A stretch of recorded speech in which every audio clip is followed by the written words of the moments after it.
लेक जीवनामध्ये का लेकीची उपमा दिली तर लेक ही वडिलांची लाडकी असते। कोण असते? लाडकी असते। आता तुम्हाला कळणार नाही लेक काय असते, ज्यावेळेस बाप व्हाल त्यावेळेस तुम्हाला कळेल लेकीचं महत्व काय असते ती लेक। दिस आड दिस गेले थोडे सुके थोडे उरे, मोक्या काळजाची आग थेट आभाळाला बोले। लेक बडाची पारंबी दोन्ही घराला जोडते, असो माहेर सासर पांग बापाचे फेडते।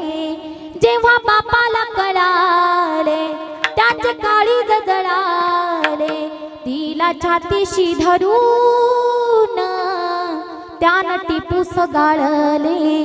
दिस आड दिस गेले थोडे सुके थोडे उले, मुक्या काळजाची आग थेट आभाळाला बोले। ही असते ती लेक। म्हणून जीवनामध्ये लेकीचं महत्व एवढे दादांनो, लेक त्यालाच कळते।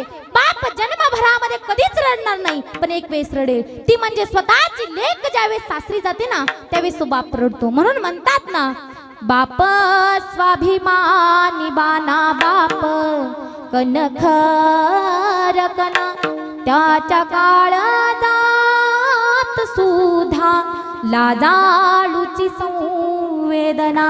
बाप पहाडाची छाती त्याचे हृदय गुलाब, त्याच्या घामाच्या थेंबाना हिऱ्या मोत्याचा रुबाब। बाप म्हणजे कसा जसा पाण्यातला मासा, त्याच्या डोळ्यात थेंब कुणा दिसणार कसा। बाप म्हणजे जणू की वाल्या कोळ्याची जमात, त्याच्या पापामध्ये नाही कोणी वाटेकरी होत, कोणी वाटेकरी होत। बाप साठवी तो अश्रू वाट पाहे त्या क्षणाची, जन्मभराची जडतो लेक जाताना सासरी, लेक जाताना सासरी। दादांनो, तो बाप असतो जो बाप जीवनामध्ये कधीच रडत नाही, फक्त एक वेळेस रडतो, ती म्हणजे ज्या वेळेला स्वतःच्या लेकीचं लग्न असेल त्यावेळेला। लेकीच्या लग्नामध्ये दिवसभर त्याला काही वाटणार नाही, पण ज्या वेळेला त्या नवरीला वाट लावायला बाप जाईल ना त्यावेळेस बाप कधीच वाट लावायला जात नाही, मागे बसलेला असतो। परंतु ती मुलगी म्हणते, सांग ना आई, माझे बाबा कुठे गेलेत ग, माझे बाबा कुठे मला दिसत नाही, असं ज्यावेळेला विचारू लागते त्यावेळेला एका मंडपाच्या खांब्याला पाठ देऊन बसणारा तो बाप असतो, बसून रडत असतो, मागे तोंड करून रडत असतो, असा असणारा तो बाप असतो। जीवनामध्ये कधीच रडत नाही माय बापांनो, एकाच वेळेस रडतो, तो म्हणजे त्याचा लास्ट क्षण असतो। स्वतःच्या घरचं कुणी मेलं तर कधी रडत नाही, कधीच रडत नाही। का तर लोकांना वाटल, लोक म्हणतील अरे बांगड्या भर बांगड्या, बाई सारखा रडायला लागला तू, असं म्हणतील, म्हणून कधीच रडत नाही जन्मामध्ये, पण एक वेळेस रडतो, तो क्षण म्हणजे तो असतो दादांनो। म्हणून सांगते, लेकीचं आणि बापाचं काय नातं आहे हे असं नाही कळणार, ज्या वेळेला तुम्ही बाप व्हाल त्यावेळेला तुम्हाला लेकीचं आणि बापाचं नातं कळेल, आणि त्याच वेळेला समजणार की लेक काय असते। आणि म्हणून तुकोबाराय म्हणतात की मी या साधू संतांची कोण झालेली आहे तर लेक झालेली आहे, आणि अशा प्रकारची लेक माझे तुकोबाराय झाले। कुणाची? साधू संतांचे लेक झाले। आणि लेक का झाले? का तर बापाची लेक काय असते? लाडकी असते दादांनो। म्हणून तुकोबाराय कोण झाले? लेक झाले। आणि आई काय असते? अरे बाप घराचं अस्तित्व असतो तर आई घराचं मांगल्य असते, ती आई असते दादांनो। आई कोण असते? त्या बापाला, ज्या बापाने जीवनामध्ये आपल्याला सांभाळलं त्या बापाला आपण जीवनामध्ये काय करतो? घराच्या बाहेर काढून देतो। अरे बाप काढलास घराबाहेर, दारात रडते आई पण, आणि नको त्याला रोज म्हणायलास तुमच्यासाठी काय पण। अरे देवासारखा बाप तुझा तोही सोडला स्वाऱ्यावर, तुझ्या पोटाची खळगी भरावी म्हणून बाप पहाटे जायचा धाऱ्यावर। तुझ्या शिक्षणासाठी त्याने किती सावकार उपसले होते, तुझ्या इदभर जमिनीसाठी त्याच्या पाठी सावकाराने किती सुरेख उपसले होते। तुला नोकरी लागली तेव्हा बापाने गावभर वाटले होते आज दुर्दैवाने त्याच्याच ताटात नाही चतकोर सुद्धाशी ही भाकर, चतकोर सुद्धाशी ही भाकर. तू शांत आणि आनंदाने जगावास म्हणून बाप राब राब राबतोय आणि तुला शांत झोप लागावी म्हणून बाप रातभर देवळात जागतोय. माणूस जेवढा चंद्रावर गेलाय तेवढाच खाली गेलाय खोल. जगातल्या अनोख्या संस्कृतीचा घरातच ढळलाय तोल. दुधाग ताटून गेलेत मायबाप, दुर्दैवाने त्यांच्याच जीवनामध्ये राहिलं नाही सायपण. म्हणून खरे मर्द असाल तर माय बापाचं दर्शन घेऊन म्हणा, माय बापा हो तुमच्यासाठी काय पण, तुमच्यासाठी काय पण, तुमच्यासाठी काय पण. असा असणारा तो बाप असतो दादा, असा तो बाप असतो. म्हणून तुकोबाराय म्हणतात की मी कोण झालो आहे, असे संत माझे मायबाप आहेत आणि मी त्यांची लाडकी लेक झालेली आहे. कोण झालेली आहे, लाडकी लेक झालेली आहे असं तुकोबाराय सांगतात. विठ्ठल विठ्ठल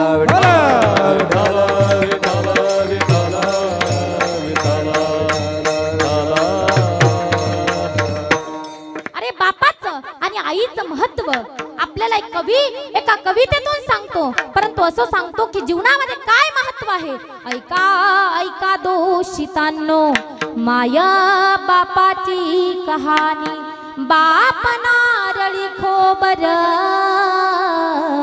माय नारळाच पाणी, माय नारळाच पाणी, माय नारळाच पाणी, माय नारळाच पाणी. काय सांगतात, ऐका ऐका दोषितांनो माय बापाची कहाणी आणि बाप नारळी खोबर. थोडा इको ठेवा, थोडा. बाप नारळी खोबर नका ठेवा. विठाला विठाला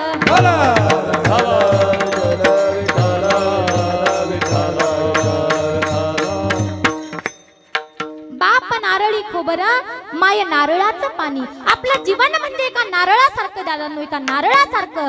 आणि त्या नारळातलं पाणी आणि जर खोबरं आटलं तर आपल्या जीवनामध्ये काय राहतं हो दादांनो, काहीच राहत नाही. म्हणून त्या नारळातलं खोबरं म्हणजे आपला बाप आहे आणि त्या नारळातलं पाणी म्हणजे आपली आई आहे. आणि ज्या वेळेला ते खोबरंही आटलं आणि ते पाणी हाटलं त्यावेळेला शेवटी काय राहते, फक्त वरवटी राहते, वरवटी. आणि त्या वरवटीचं वैशिष्ट्य त्याच्यामध्ये शेंदूर आणला जातो, आपल्या मारुतीला लावला जातो आणि वरवटी कचरा कुंडीमध्ये फेकून दिली जाते. आणि जीवनाची जर वाशी वरवटी होऊ द्यायची नसेल तर माय आणि बाप या दोन गोष्टींवरती लक्ष ठेवा दादांनो. खरंच सांगते, जीवनामध्ये आलात ना देवही तिथेच आहे, सर्व तीर्थक्षेत्र तिथेच आहेत. तुम्ही काशीला गयाला जाल आणि मायबाप जर घरी उपाशी असतील तर काय होणार नाही, ते पचणार नाही तुम्हाला. म्हणून सांगते दादांनो, घरी जोपर्यंत आई वडील आहेत तोपर्यंत त्यांचा सांभाळ करा. नाही तर काही काय करतात ना, जिवंत पाणी पुसले नाही आता कशाला म्हणतोस आई, मी तुला पाहून प्राण सोडिले रे बाळा, तुनी नाही पाणी पाजिले, मी तुझ्यासाठी जीवन जाडिले रे बाळा, तुनी नाही पाणी पाजिले. हे माझ्या कुशीतला असून तो बाळ माझ्या जीवनाचा बनला तू काळ, मी तुला पाहून प्राण सोडिले रे बाळा, तुनी नाही पाणी पाजिले, मी तुझ्यासाठी जीवन जाडिले रे बाळा, तुनी नाही पाणी पाजिले, तुनी नाही पाणी पाजिले, तुनी नाही पाणी पाजिले. अरे जिवंत असताना त्या मायबापांना भाकर नसते, भाजी नसते आणि मेल्यानंतर पित्र काय घालतो, गंगा पूजन काय करतो, एवढा थाटमाट. पण कधी मेल्यानंतर जिवंतपणे त्याला त्याची किंमत कळत नाही. जोपर्यंत माणूस आपल्या घरामध्ये असतो तोपर्यंत त्याला कधीच त्या माणसाची किंमत कळत नाही, कधीच त्या आई आणि वडिलांची किंमत कळत नाही. पण एक वेळी जर तो बाप आणि ती माय निघून गेली ना, त्यावेळेस त्या बापाचं आणि आईचं महत्व आपल्याला कळल्याशिवाय राहत नाही दादांनो. म्हणून सांगते, जीवनामध्ये माय आणि बाप या दोन गोष्टींवरती लक्ष ठेवा. विठाला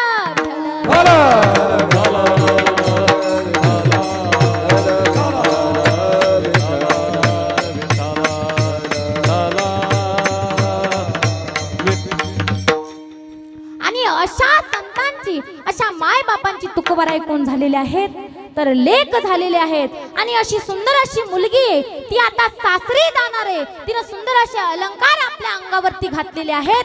पण अलंकार ज्ञानाने ती सुशोभित झालेली आहे आणि जाणार आहे. परंतु तेवढ्यात तिला कुणीतरी प्रश्न विचारला, का हो बाई, तुम्ही कोणाच्या कोण आहात? त्यावेळेस ती मुलगी स्वतःचा परिचय देते. त्या भंगाचा प्रथम चरण, लाडकी लेक मी संताची, लाडकी लेक मी संताची, लाडकी लेक मी संताची, लाडकी लेक मी संताची, लाडकी लेक मी संताची, लाडकी लेक मी संताची, लाडकी लेक मी संताची, लाडकी लेक मी संताची. मजवरी कृपा बहुताची, मजवरी कृपा बहुताची, आकाई चुडा हाती आला, आकाई चुडा हाती आला, मजवरी कृपा बहुताची, मजवरी कृपा बहुताची, आकाई चुडा हाती आला, आकाई चुडा हाती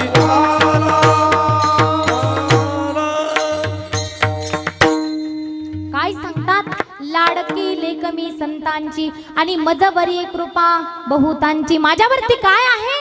तुकोबाराय सांगतात, अनेक जणांची कृपा माझ्यावरती आहे, अनेक जणांनी माझ्यावरती कृपा केलेली आहे. मग कोणाकोणाची कृपा आहे? तुकोबाराय 4-5 जणांची तरी नावे आम्हाला सांगा. तर पहिली कृपा म्हणजे भगवान पांडुरंग परमात्म्याची आपल्यावरती आहे. का आपल्यावरती आहे? कारण आहे त्याचं कारण असं आहे की भगवंताने स्वनाहून रत्नांहून अनमोल असा देह आपल्याला दिलेला आहे, म्हणून त्याची पहिली कृपा आपल्यावरती आहे. दुसरी कृपा ही संतांची कृपा आपल्यावरती आहे. दुसरी कृपा ही शास्त्रांची कृपा आपल्यावरती आहे. कारण शास्त्र जर नसतं तर मी आज कीर्तन करू शकले असते का? नाही. म्हणून दुसरी कृपा ही शास्त्रांची आहे. तिसरी कृपा ही संतांची आहे. संतांनी जर आम्हाला समजून सांगितलं नसतं, तुम्हा आम्हाला समजून सांगितलं नसतं, तर तुम्हाला काही कळालं नसतं आणि आम्हालाही काही कळालं नसतं. म्हणून तिसरी कृपा ही साधू संतांची आपल्यावरती आहे. आणि चौथी कृपा ही आपल्या मनाची आहे. मन जर आपलं इथं नसेल, आपलं मन जर घरी भटकत असेल आणि आपण इथं बसलेलं असेल, तर आपला उपयोग आहे का? नाही. सगळं डोक्यावर जाणार आहे. म्हणून मनाची कृपा आहे. एक बाई, तर मी कीर्तनात गेले आणि कीर्तनात गेल्यानंतर एक बाई अशी करायची, मला ताई असं का करता? त्यावेळेस तिने मला सांगितलं, ताई मी तुझ्या कीर्तनाला आले, पण कीर्तनाला येत असताना कुरूप लावलंय का नाही हे वडूनच बघितलं नाही. म्हणून मी काय करते, कीर्तनात बसली, मन कुठं? घरी. म्हणून तिसरी चौथी कृपा कुणाची लागते? मनाची कृपा लागते. आता मनामध्ये अंतःकरणामध्ये 4 प्रकार आहेत: मन, बुद्धी, चित्त आणि अहंकार. चित्त आणि अहंकार. अहंकार, मन, बुद्धी आणि चित्त या सर्वांचा राजा मन आहे. म्हणून मनाची कृपा मिळू लागते आपल्यावरती. आणि मनाची कृपा असली की अंतःकरणाची झालीच, अंतःकरणाची झाली की बुद्धीची झालीच, बुद्धीची झाली की चित्ताची झालीच. यांची कृपा आपल्यावरती असली ही चौथं गरजेचं आहे. आणि 5वी कृपा ही आई वडिलांची आहे. कारण आई वडिलांनी जर जन्मालाच घातलं नसतं, आपल्याला जन्माला यायच्या आधीच जर मारून टाकलं असतं, तर आपण इथे असतो का? नाही. म्हणून 5वी कृपा ही माय बापांची आहे. अशा अनेक कृपा माझ्या तुकोबारायांवरती कुणी केल्यात? शास्त्राने केल्यात, संतांनी केल्यात, देवाने केल्यात, मनाने केल्यात, माय बापांनी केल्यात. म्हणून तुकोबाराय म्हणतात, मी काय झालेले आहे? सौभाग्यवती झालेली आहे. आणि सौभाग्यवती म्हणून हातामध्ये चुडा घातलेला आहे आणि अक्षय रूपी चुडा मी हातामध्ये घातलेला आहे. आणि असा सुंदर असा मी शृंगार केलेला आहे आणि शृंगार करून मी नटलेले आहे. परंतु मी ज्या वेळेस मला कुठं जायचंय, आता कुठं जायचंय? सासरला जायचंय. त्यावेळेस माझ्या पतीने माझ्याकडे एक मुराळी पाठवलाय. त्या मुराळ्याचं नाव आहे बोध. आता बोध म्हणजे ज्ञान. काय? बोध म्हणजे ज्ञान. जर ज्ञान असेल, आणि ज्ञानाला शोभा कुणाची असते? कुणाची असते ज्ञानाला शोभा? वैराग्याची शोभा असते. कारण ज्ञानोबा सांगतात, विरक्ती वाचून काही ज्ञानाची तगणेच नाही. काय सांगतात? विरक्ती जर नसेल तर तुमच्या ज्ञानाला अर्थ नाही. म्हणून विरक्ती असणे सर्वात गरजेचं आहे आणि विरक्ती रूपी शोभा या ज्ञानाला आहे. मग विरक्ती कशी असावी, वैराग्य कसं असावं, छोटंसं वैराग्य धारण केल्यानंतर आपल्याला काय होतं एका दृष्टांतातून सुंदर तुम्हाला समजून सांगते. एक राजा आणि राणी होते. ते राणी त्या दोघांनाही किती 5 मुली होत्या, पण 4 मुली त्यांनी सुंदर अशा घरी दिलेल्या होत्या आणि एकाच मुलीचं लग्न करायचं राहिलेलं होतं. मग तिच्यासाठी ते वर शोधत होते. ते वर शोधत असताना इकडे तिकडे शोधत असताना त्यांनी काय केलं, आता इकडे तिकडे शोधायची गोष्ट असते का वर नाही. मग ते एक जागी बसून विचार करत होते आणि विचार करत असताना राणी आणि राजा म्हणत होता की आई, आपली मुलगी अशा ठिकाणी द्यायची. आता 4ही मुली आपण चांगल्या चांगल्या ठिकाणी दिल्यात, पण एक मुलगी आपण कुणाला द्यायची, साधूला द्यायची असा विचार त्यांचा चालू होता. पण विचार चालू असताना समोरून कोण ऐकत होतं, त्यांच्या राजवाड्यामध्ये एक चोर आलेला होता. कोण होता, चोर. आणि त्या चोराने सर्व ऐकलं आणि ऐकल्याच्या नंतर मग म्हटला की अरे, एवढी सुंदर जर मुलगी आपल्याला मिळत असेल आणि ती ही राजकुमारी जर मिळत असेल तर आपणच वैराग्य धारण करू ना, आपणच साधू बनू. म्हणून त्याने काय केलं, अंगावरचे वस्त्र जाळून टाकले आणि अंगावरती मस्त पैकी संन्याशाचा वेश धारण केला, साधूचा वेश धारण केला आणि साधूचा वेश धारण करून त्यांच्या गावातल्या मंदिरामध्ये जाऊन बसला. आता मंदिरामध्ये गेल्यामुळे सर्व लोक त्या ठिकाणी दर्शन घ्यायला येऊ लागले. अरे, आपल्या गावामध्ये एवढा महान साधू आलाय, एवढा विरक्त साधू आलाय की त्याच्याजवळ जर गेलं, त्याला काही धन टाकलं तर ते धन सुद्धा तो काय करत नाही, घेत नाही. त्या धन घेत नाही तर लांबच आहे, पण त्या धनाकडे पाहत सुद्धा नाही. एवढा विरक्त साधू आपल्या गावामध्ये आलेला आहे. आता होता कोण, चोर. बसला कुठं, मंदिरात. झाला कोण, साधू झाला. मग साधू झाल्याच्या नंतर त्या ठिकाणी ही बातमी कळली कुणाला, राजा आणि राणीला. राणीला आणि राजाला बातमी कळल्यानंतर त्यांनी ठरवलं की आपली मुलगी यालाच द्यायची. पण त्यांनी सांगितलं आपल्या प्रधानाला की जाऊन तुम्ही बघा ते खरंच साधू आहे का खोटं वैराग्य धारण केले हे तुम्ही पाहून या. असं सांगितल्यानंतर तो जो प्रधान होता तो त्या ठिकाणी गेला आणि गेल्याच्या नंतर त्याने काय केलं, भरपूर असं धन त्याच्या समोर ठेवलं. पण त्या धनाला त्याने शिवलं सुद्धा नाही, त्याच्याकडे पाहिलं सुद्धा नाही. मग याच्या लक्षात आलं की अरे, हा खोटा नाही, खरंच कोणीतरी साधू आहे असं त्याच्या लक्षात आलं. आणि लक्षात आल्यानंतर मग राजा आणि राणीने त्या मंदिरामध्ये आले आणि मंदिरामध्ये आल्याच्या नंतर त्या चोराने त्या राजा आणि राणीला पाहिलं आणि पाहिलं की हा समोर पळू लागला आणि राजा आणि राणी त्याच्या मागे पळू लागले. आणि पळत असताना त्या राजा आणि राणी म्हणताय थांबा, अहो साधू बाबा थांबा. आणि त्यावेळेस तो साधू बाबा पळतच आहे, त्यांचा ऐकत नाही. त्यावेळेस राजा आणि राणी सांगतात अहो साधू बाबा थांबा ना, आमची मुलगी तुम्हाला अर्पण करायची, तुम्ही कृपया करून 5 मिनिटं तरी थांबा. असं म्हणत असताना तो चोर जो होता तो पळत असताना त्याने विचार केला की अरे, आपण खोटा वैराग्य धारण केलं, खोटा वैराग्य धारण केलं तर 4-5 गाव ताब्यात असणारा राजा आपल्या मागे पळतोय आणि खरा जर वैराग्य धारण केलं तर जगात आम्हाला का आपल्या मागे पळणार नाही असा विचार त्या साधूने केला. म्हणून सांगते दादांनो, काय जीवनामध्ये वैराग्याची जोड असणं गरजेचं आहे. असं वैराग्य जर धारण केलं तर स्वतः भगवंत आपल्या मागे पळतो. आणि अशा ज्ञानाला वैराग्याची काय असते, शोभा असते. आणि शोभा त्या वैराग्याच्या ह्याला दिल्यामुळे, कशाला, ज्ञानाला दिल्यामुळे काय झालेलं आहे, त्या बोध मुरारी शृंगारीला माझ्या मायबापांनी काय केलेलं आहे तर तो बोध नावाचा जो वैराग्य आहे, बोध नावाचा जो ज्ञान आहे, त्या ज्ञानालाही आहेर केलेला आहे. अभंगाचं 3रं चरण. बोध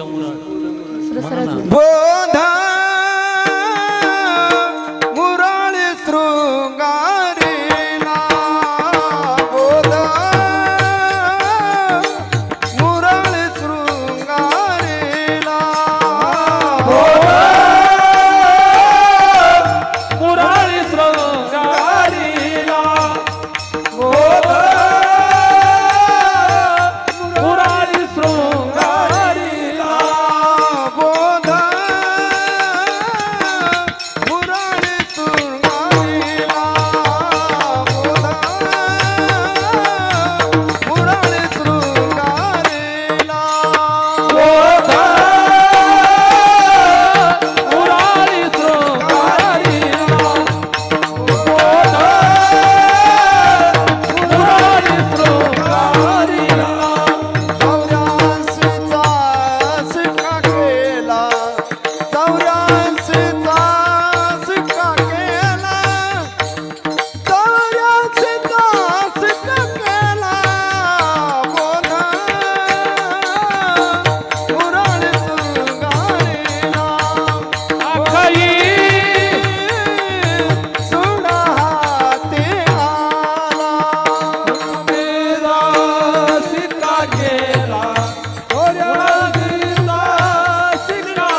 84चा शिक्का दिला. काय सांगितले तर या अशा बोधाला सुद्धा काय केलेलं आहे तर शृंगार केलेला आहे. आणि शृंगार करून त्या मुराळ्याकडे काय पाठवलेले आहे, एक अंगठी पाठवलेली आहे. एक काय पाठवलेलं आहे, विठाला विठाला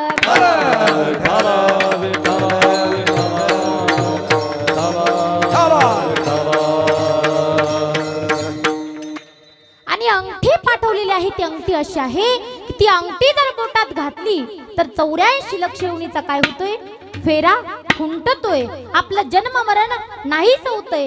एक एक योनी कोटी कोटी फेरा, मनुष्य देह वारा मग लागे. असा असणारा मनुष्य देह आपल्याला भेटलाय. तर या मनुष्य देहामध्ये आल्यानंतर काय करा, तुम्ही भगवंताचं भजन करा. कारण भगवंताने देव दिला दिए, देव दिला दिए, देव दिला दिए भजन गोमट. देव दिला दिए, देव दिला दे हो, देव दिला दे हो भजना गोमट. देव दिला दे हो, देव दिला दे हो, देव दिला दे हो भजना गोमट. देव दिला दे हो, देव दिला दे हो, देव दिला दे हो भजना गोमट. फाटा फुटे बादकीचा, उडे फाटा फुटे बादकीचा. देव दिला दे हो, देव दिला दे हो, देव दिला दे हो भजना गोमट. देव दिला दे हो, देव दिला दे हो, देव दिला दे हो भजना गोमट.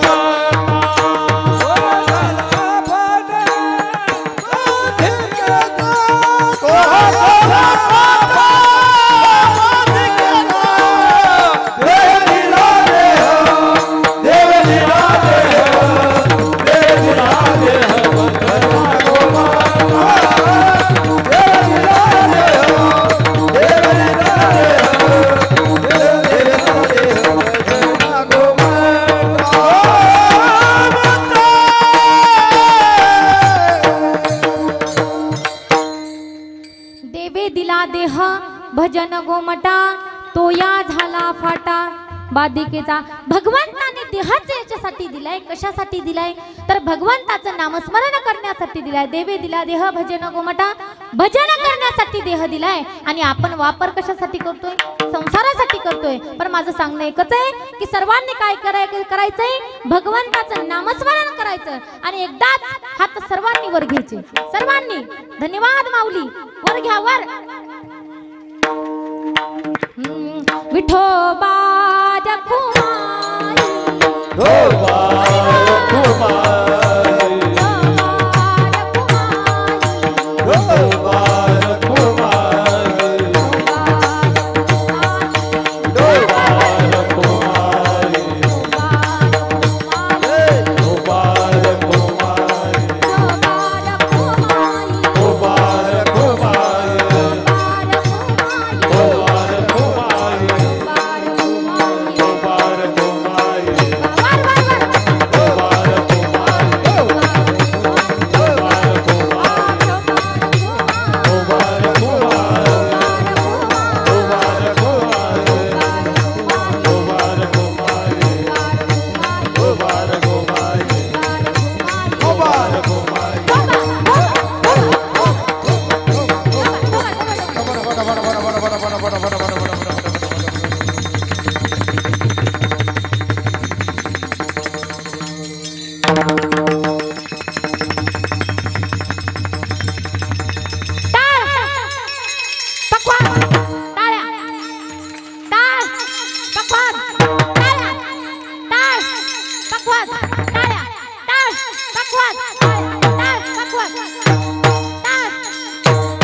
कुराडी शृंगारीला 84चा शिक्का दिला.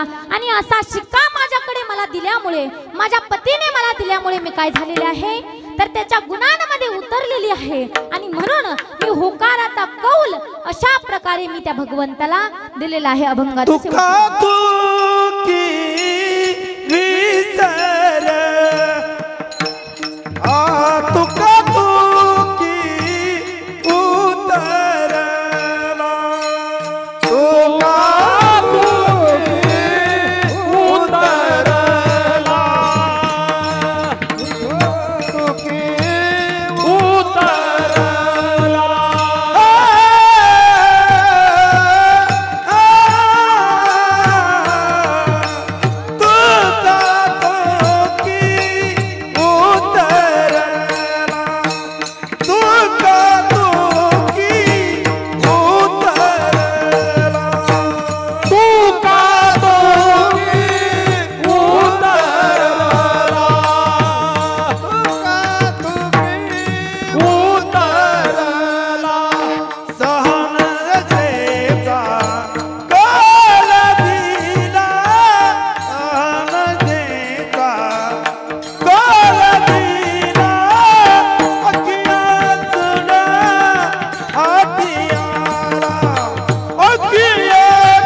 अंकन मोती नाकाला तुका तुकी उतरला आणि 6 नकेचा कौल दिला. अशा प्रकारे तुकोबरांनी स्वतःचा विवाह त्या पांडुरंग परमात्म्याशी करून घेतलेला आहे. अभंगाचं सविस्तर चिंतन मला जसं माझ्या बुद्धीप्रमाणे मांडता आलं तसं तुमच्या समोर मांडण्याचा प्रयत्न केला. जर काही चुकलं असेल तर बोलिलेले कुरे वेडी वाकुडी उत्तरे करा क्षमा अपराध महाराज तुम्ही सिद्ध. काय करा, मला क्षमा करा, मनापासून उदार अंतकरणाने मला माफ करा. काही चुकलं असेल तर जे चांगलं असेल ते तुम्ही घरी घेऊन जा आणि जे वाईट असेल ते इथं सोडून द्या. कीर्तनामध्ये तर तसं काही वाईट नसतंच, परंतु जरी काय असलं तरी इथे सोडून जा. जे तुमच्या डोक्यात बसलं ते तुम्ही घरी घेऊन जा आणि जीवनामध्ये त्याचा वापर करा. जर वापर केला तर तुम्हाला व्यवस्थित जगता येईल. जगावं कसं सांगते दादांनो. चालायला लागलो ना चालायला तर 10 बसतो ना तर 10 जणांनी सोबत बसावं. आणि यदा कदाचित जर गेलो तर ज्यांना ऐकलं त्याच्या डोळ्यात खळखळ पाणी यावं याला संत म्हणतात आणि याला जगणं म्हणतात. असं जगावं. करून जावे बरेच काही दुनिया जाताना आणि गहिवर यावा जगास साऱ्या निरोप शेवटी देताना. असं माणसाचं जगणं असावं. तुकोबराय सांगतात तुका म्हणे एक मरणाची सरे आणि उत्तमाची उरे कीर्ती मागे. माग काहीतरी कीर्ती उडावी असं माणसाचं जगणं असावं. तसं तुम्ही जगाल अशी मी आशावाद व्यक्त करते. आणि माझ्या कीर्तनाला पूर्णविराम देण्यापूर्वी मला कीर्तनाला साथ केलेल्या सर्वच मंडळींचे मी मनापासून आभार व्यक्त करते. त्याचप्रमाणे माझं मोगाशी सांगायचं राहिलं, आमचं YouTube चॅनल काही नाद हरी नामाचं YouTube चॅनल सुद्धा या ठिकाणी आलेलं आहे. त्यांचे देखील मनापासून काय करते धन्यवाद व्यक्त करते, आभार व्यक्त करते. त्यांच्या चॅनलला सबस्क्राइब करा, लाईक करा एवढं तुम्हाला सांगते आणि माझ्या कीर्तनाला पूर्ण विराम देते. ज्ञानेश्वर